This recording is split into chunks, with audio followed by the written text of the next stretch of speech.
خواتي خواتاتي اهلا وسهلا مرحبا بكم يا جماعه الخير مساء الخير عليكم وزلف اللون. Nous sommes le 8 mai 2024 dans un mois exactement le 8 juin dans un mois et 3 jours le 8 juin 2024 Abdelmajid Tebboune, le président algérien, doit signer un décret pour convoquer le corps électoral afin de se préparer pour les élections présidentielles anticipées qui sont prévues le 7 septembre 2024. D'ici là, le régime algérien a une seule peur, a une seule angoisse.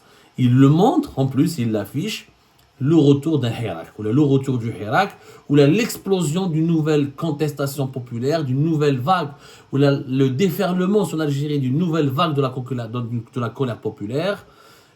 Le Hirak, le retour du Hirak, c'est l'obsession du régime algérien. Le régime algérien, il a peur que pendant ces élections, des contestations éclatent, des mouvements de protestation, trop de problèmes sociaux, trop de problèmes économiques, trop de frustrations politiques.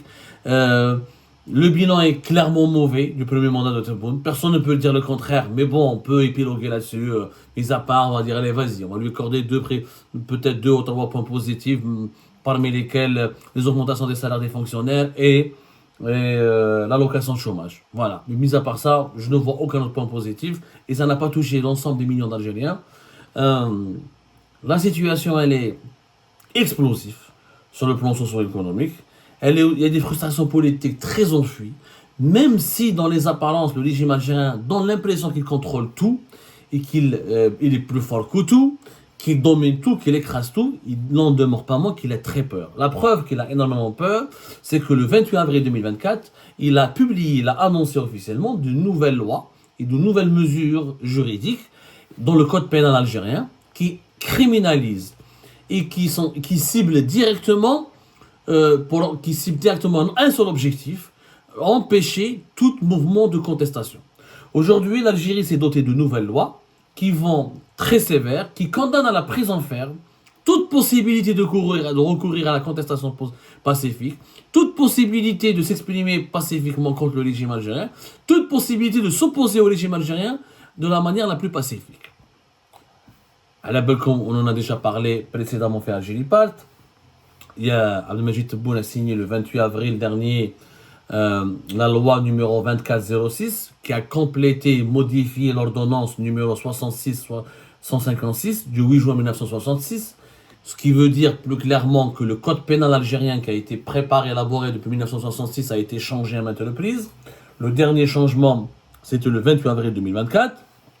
Il y a eu de nouveaux articles de loi qui ont été introduits et ces articles sont extrêmement intrigants parce qu'ils visent directement les hirakistes, les activistes de l'opposition, les opposants et les journalistes indépendants. On en a déjà parlé de ces fameux articles 63 bis et 63 bis 1 qui interdisent toute divulgation d'informations en ce qui concerne l'économie et la sécurité nationale et on est même passible de trahison si on communique ces informations à des soi-disant agents basés à l'étranger, ce qui veut dire que même les journalistes indépendants algériens diabolisés par le régime, maltraités par le régime, persécutés, forcés à l'exil et qui sont considérés régulièrement par l'appareil judiciaire algérien comme des agents de l'étranger, si on leur communique des informations,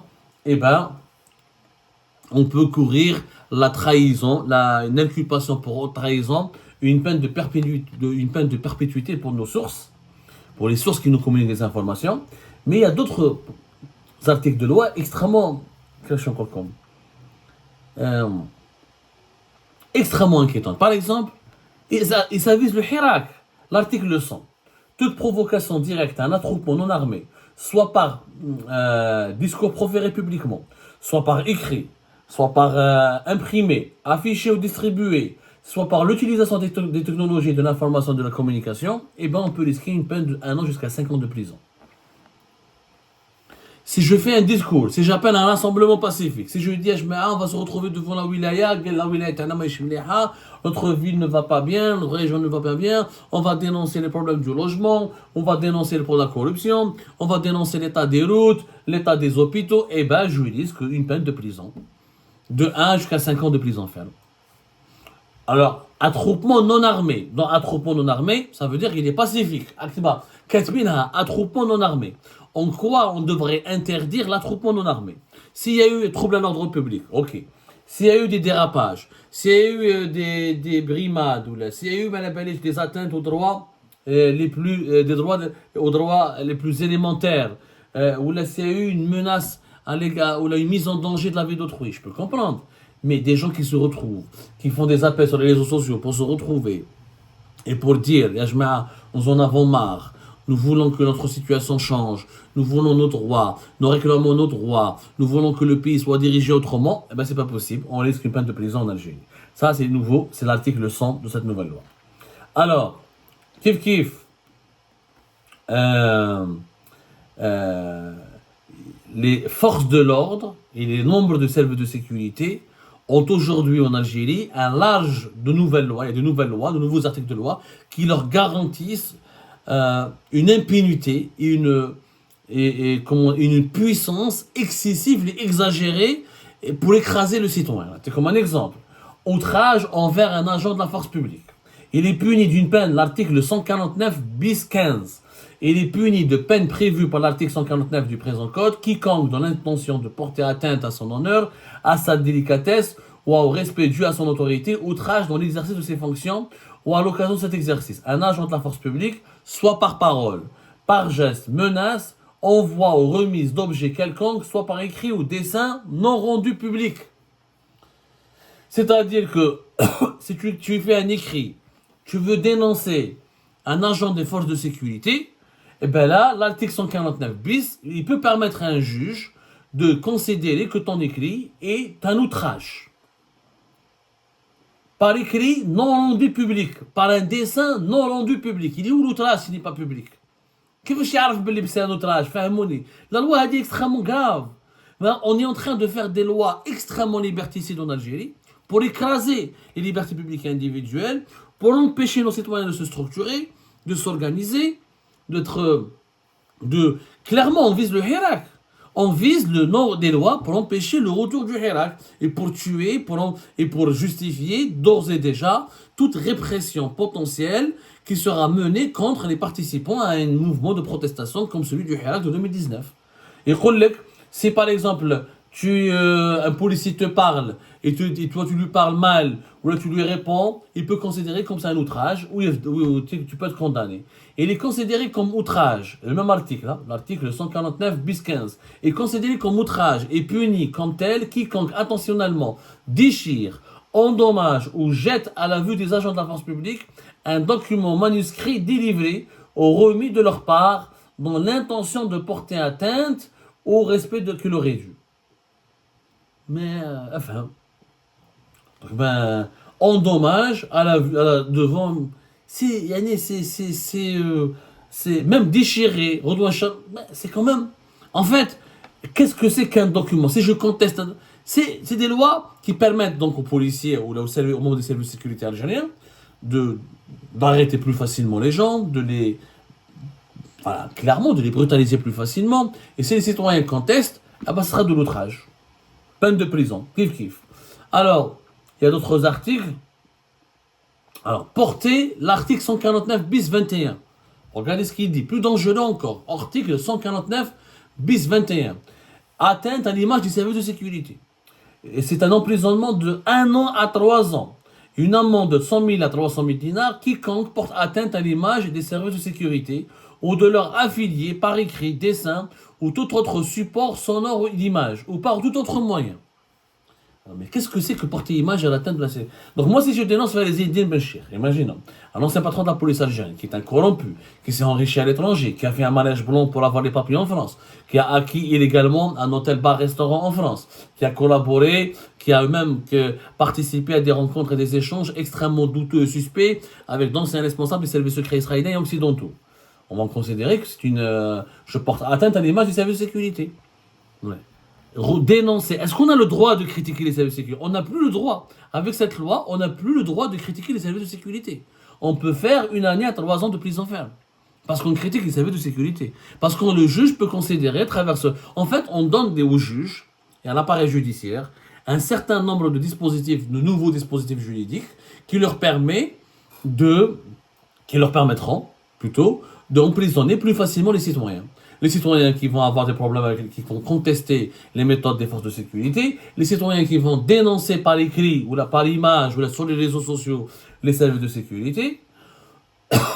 علاش donc ce sera toujours interdit. C'est assez grave. Parce que les lois sont interprétées autrement. Le juge, on ne définit pas qu'est-ce que c'est que l'atteinte à l'image. Est-ce que l'écrit de presse, c'est une atteinte à l'image? Et quand le policier, ou là, le gendarme, là, le militaire, là, les membres des services de sécurité font une connerie, comment on peut les dénoncer? Est-ce qu'on a le droit de les dénoncer? Apparemment, non. Parce que ça peut être considéré comme porter atteinte à l'image des services de sécurité. Le refus d'obtempérer.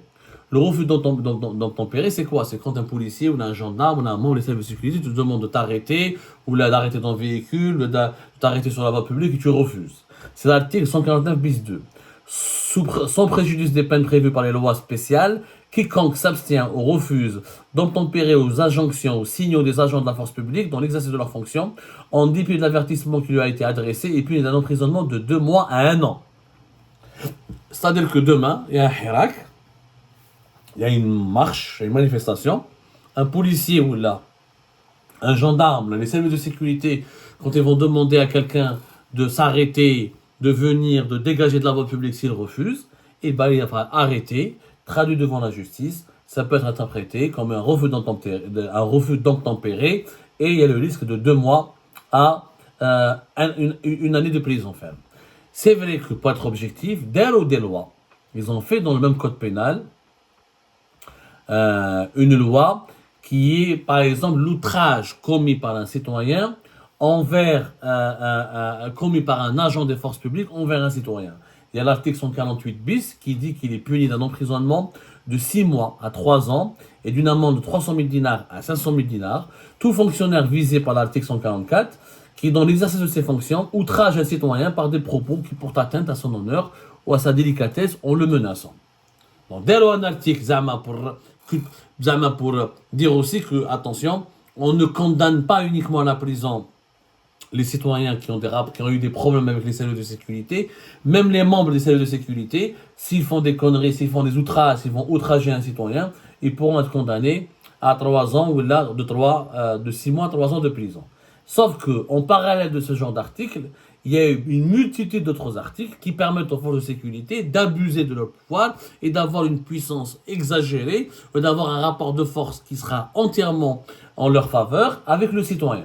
Comme par exemple ce qu'on vient de dire, quand tu portes atteinte à l'image des services de sécurité, tu vas en prison, donc tu les dénonces.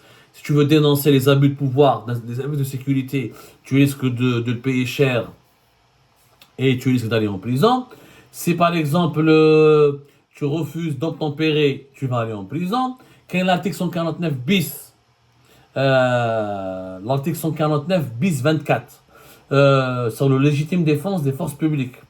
Il dit que les membres de la force publique, pendant ou à l'occasion de l'exercice de leur mission, visant à mettre fin à l'infraction lorsque cela est nécessaire pour écraser un danger, pour écarter un danger grave, immédiat et imminent pour leur vie ou leur sécurité physique, ou pour la vie ou la sécurité physique d'autrui, dès lors que les enquêtes menées par les autorités judiciaires concluent que les éléments de la légitime défense sont établis. C'est-à-dire aujourd'hui, on offre la possibilité aux policiers algériens ou aux membres des services de sécurité algériens de tirer sur la foule, de tirer sur quelqu'un pour écarter un danger grave, immédiat, imminent pour leur vie. Sauf qu'il le dit bien, il faut que ce danger soit confirmé par les enquêtes menées par les autorités judiciaires. Mais sauf qu'au moment de la légitime défense, le policier ne va pas attendre, le gendarme algérien ne va pas attendre les conclusions d'une enquête judiciaire, donc il peut tirer, il peut blesser, mortellement voire quelqu'un, et l'article 149 bis 24 est censé le protéger. Donc il y a un article qui incrimine, qui met en garde les membres des services de sécurité, il y a d'autres articles qui permettent aux membres des services de sécurité de brutaliser, d'arrêter, d'interpeller, de tirer, ou là, de violenter les citoyens. Ça vise le Hirak. Ils veulent empêcher le retour du Hirak. Il y a un article qui est spécialement pour Amir Abouraoui, quitter le territoire national avec un faux document. Vous vous rappelez de l'affaire Amir Abouraoui? Ils ont fait un article spécial pour Amir Abouraoui, pour les personnes, les opposants, les activistes qui risquent de quitter le territoire national. Mais Malinech,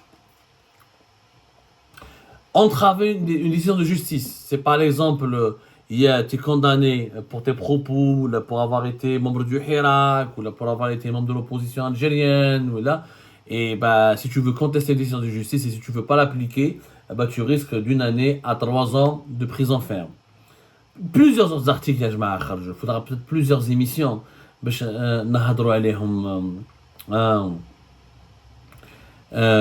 les lois extrêmement liberticides. Mais vraiment extrêmement liberticides. Bien sûr, il y a quelques articles de loi qui sont intéressants, qui sont justifiés. Tout n'est pas mauvais dans cette loi, sauf que malheureusement, il y a énormément de dispositions qui vont permettre encore une fois aux services de sécurité de réprimer, de persécuter, d'interpeller. Et l'objectif, il est clair. Tu appelles à un rassemblement, tu risques la prison. Tu participes à un rassemblement, tu vas en prison. Tu refuses de dégager de la voie publique et d'appliquer les ordres de la police et des gendarmes, tu vas en prison. Tu révèles, tu divulgues des informations compromettantes sur le régime, tu vas en prison. Tu veux quitter le territoire national, tu veux résister ou là tu veux pas appliquer, tu veux résister, tu veux dénoncer les abus, et les dérives des services de sécurité, tu risques d'aller en prison. Ce sont des lois qui visent clairement les manifestants du Hirak. On veut empêcher. Pourquoi le pouvoir a peur du Hirak? Parce que c'est la seule grande inconnue des élections présidentielles. C'est le seul équation, c'est le seul élément, pardonnez-moi, qui peut troubler l'agenda des élections. Il n'y a pas l'opposition, elle est réprimée, la presse, elle est bâillonnée, de nombreux activistes sont en prison ou forcés à l'exil.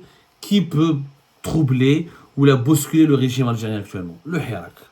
Il n'y a que le Hirak. Quand le Hirak revient comme en 2019, c'est le Hirak revient pour contester la légitimité des élections. De ces élections, la légitimité de la rencontre du deuxième mandat de Tebboune ou la légitimité du statu quo actuel, là le pouvoir sera dans une grosse merde. Et c'est justement pour éviter que les manifestations du Hirak reprennent que ces lois liberticides qui peuvent permettre aux juges et aux services de sécurité d'incarcérer et de réprimer beaucoup plus facilement et légalement sous couvert de l'égalité. Parce que maintenant, un policier, un gendarme algérien, un juge algérien dispose de l'article de loi clair qui lui permet d'emprisonner, d'arrêter, de priver de liberté un citoyen qui veut juste dénoncer les abus, qui veut juste participer à une action pacifique, qui appelle juste un rassemblement pacifique, qui refuse juste les abus de pouvoir des services de sécurité. Pour tout cela, on peut aller en prison. Est-ce que le peuple va céder? Peut-être que oui, momentanément. Mais l'histoire nous a appris que lorsqu'un peuple décide de prendre en main son destin, ces lois superflues ne peuvent pas l'arrêter. Que Dieu protège l'Algérie et que Dieu bénisse l'Algérie, les Algériennes et les Algériens.